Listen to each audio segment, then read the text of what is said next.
কিন্তু ইমাম মালিক রহমাতুল্লাহ আলাইহি হাদিসের মজলিসের প্রতি তার কতটা আদব, খুব লক্ষ্য করে দেখুন। ইমাম মালিক রহমাতুল্লাহ আলাইহি হাদিস পড়াতে বসেছেন হাস্যোজ্জ্বল চেহারা নিয়ে। কিছুক্ষণ যেতে না যেতেই দেখা গেল চেহারার মধ্যে মলিনতার ছাপ, কিন্তু নড়াচড়া করেন না। এই অবস্থায় ঘন্টার পর ঘন্টা হাদিসের দর্শ শেষ করেছেন। হাদিসের দর্শ শেষ করে খাদেমকে ডেকে বলছেন, খাদেম রে, আমাকে বিচ্ছু একে একে 11 বার দংশন করেছে, অনুসন্ধান করে এই বিচ্ছুটাকে মেরে ফেলো। কি আশ্চর্য ইনকিলাব! একে একে 11 বার দংশন করেছে। তাহলে এটা সময়ের ব্যাপার ছিল, 11 বার দংশন করা। খাদেম ডেকে বলে, হযরত জি 11 বার দংশন করেছে, এত কষ্ট কেন ভোগ করলেন? আরো আগেই তো বলতে পারতেন, তাহলে তো আর 11 বার দংশন ভোগ করা লাগতো না, কষ্ট করা লাগতো না, আগেই তাকে অনুসন্ধান করে মেরে ফেলা হতো। ইমাম মালিক ডেকে বলে, রে খাদেম, 11 বার নয়, 1100 বারও যদি আমাকে বিচ্ছুতে দংশন করত রে খাদেম, তারপরও আমি আমার রসুলের হাদিসের মজলিসের সাথে বেয়াদবি করতে পারতাম না। সুবহানাল্লাহ। আমি যেভাবে বসা ছিলাম ওইভাবে আমি বসা থাকতাম। আমি জানতাম আরো আগে যদি বলে দিতাম আমাকে 11 বার দংশন খাওয়া লাগতো না, এত কষ্ট ভোগ করা লাগতো না, আগেই তাকে মেরে ফেলা হতো। কিন্তু আমি যদি বলতাম বিচ্ছুতে আমাকে দংশন করছে, আমাকেও নড়াচড়া করা লাগতো, তোমাদেরকেও হই হুল্লোড় করা লাগতো, তোমাদেরকেও ওঠা বসা করা লাগতো, এতে করে নবীজির হাদিসের মজলিসের সাথে চরম বেয়াদবি হয়ে যেত। সুবহানাল্লাহ। আদব তাজিস্ত আজ লুৎফে এলাহি, আদব তাজিস্ত আজ লুৎফে এলাহি, বেনাবার সরবে রুহার যাকে খাহি। আদব হচ্ছে আল্লাহ পাকের পক্ষ থেকে একটি করুণার টুপি, অনুগ্রহের টুপি। এই টুপি ধারণ করে যত্র তত্র যেখানে ইচ্ছা সেখানে বিচরণ করতে পারবে, কোনো সমস্যার সম্মুখীন হওয়া লাগবে না। আদব। মুহাম্মদুর রাসূলুল্লাহ সাল্লাল্লাহু আলাইহি ওয়াসাল্লাম এই আদব শিখিয়েছেন সাহাবায়ে কেরাম। সাহাবায়ে কেরামের কাছ থেকে আদব শিখেছেন তাবিঈনরা, তাবিঈনদের কাছ থেকে শিখেছেন তাবে তাবিঈন। এইভাবে এই আদব আস্তে আস্তে আমাদের পর্যন্ত এসেছে। এখন তো অনেকের কাছে এই আদবের কোনো মূল্য নাই। আর এই আদব শিখিয়েছেন মুহাম্মদুর রাসূলুল্লাহ সাল্লাল্লাহু আলাইহি সাল্লামকে কে? স্বয়ং আল্লাহ পাক রব্বুল আলামিন। এজন্য হুজুর নিজেই বলেন, আল্লামানি রব্বি ফাআহসানা তালিমি, আল্লামানি রব্বি ফাআহসানা তালিমি ওয়া আদাবানি রব্বি ফাআহসানা তাদিবি। আমার আল্লাহ আমাকে আদব শিখিয়েছেন, সুতরাং তিনি আমাকে উত্তম আদব শিখিয়েছেন। আমার আল্লাহ আমাকে এলেম শিখিয়েছেন, সুতরাং তিনি আমাকে উত্তম এলেম শিখিয়েছেন। চিল্লায়া বলি সুবহানাল্লাহ। কেমন উস্তাদ আর কেমন শাগরিদ! কিছুটা হলেও এই ঘটনা থেকে আমাদের উপলব্ধি হয়েছে, ঠিক কি ঠিক না? এই মজলিসের দাম কত? ওই মজলিসে হাদিসের চর্চা হতো, এই মজলিসে কিসের চর্চা হবে?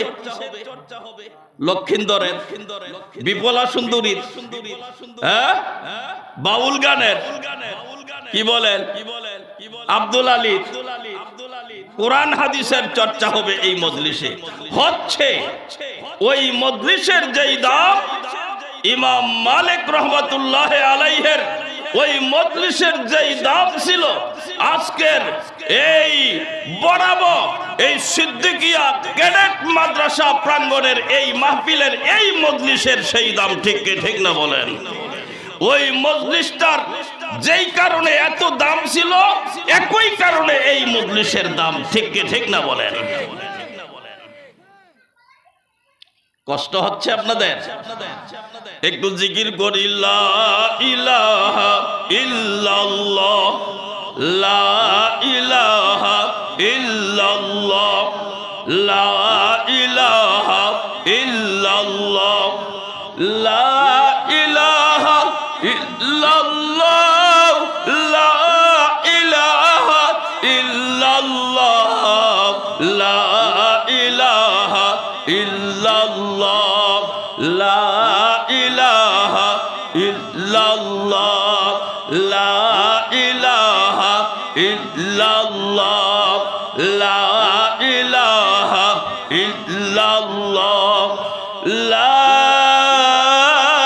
ইলাহা ইল্লাল্লাহ, মুহাম্মাদুর রাসূলুল্লাহ। জিকির ভালো লাগেনি?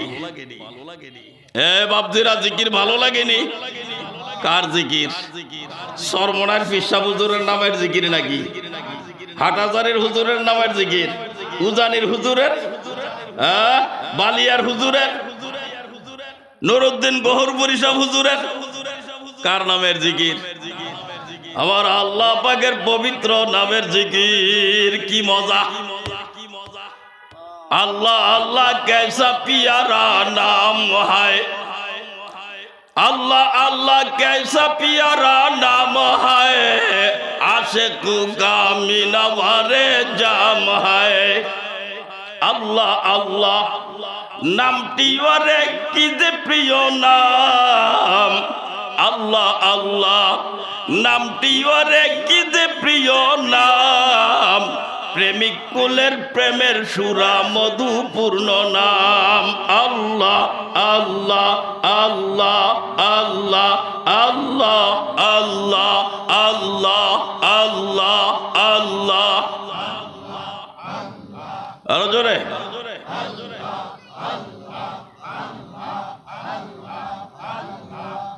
আরে আপনি এই ফোলাবেন কোথায়? আপনি বসেন।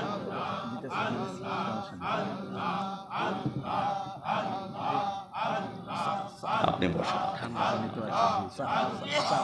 চাকু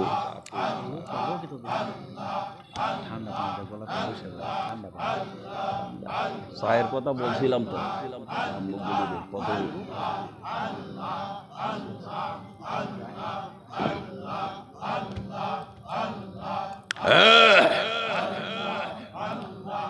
मन्नगर दम पाके अद तस्बीह है शाह, मन्नगर दम पाके अद तस्बीह है शाह, पाके हम ईशा शवंदो दरफेशा। আল্লাহ পাক বলেন, বান্দা তুমি যে বারবার বারবার সুবহানাল্লাহ সুবহানাল্লাহ সুবহানাল্লাহ, আল্লাহ পাক আল্লাহ পাক আল্লাহ পাক বলো, বান্দা তোমার বারবার আল্লাহ পাক আল্লাহ পাক আল্লাহ পবিত্র আল্লাহ পবিত্র, এই কথার দ্বারা কিন্তু আমি পবিত্র হই না, আমি আল্লাহ তো আগে থেকে পবিত্র। চিল্লায় বলি সুবহানাল্লাহ। কিন্তু এই বারবার তোমার আল্লাহ পাক আল্লাহ পাক আল্লাহ পাক এই বলার দ্বারা আমি মাওলা যখন আমার কুদরতি নজর দিয়া তোমার দিকে তাকাই, আর তুমি যখন বারবার আল্লাহ পাক বলতে থাকো, আমি আল্লাহ কুদরতি কায়দায় তুমি বান্দারে পবিত্র করিয়া দেই। চিল্লায়া বলি সুবহানাল্লাহ।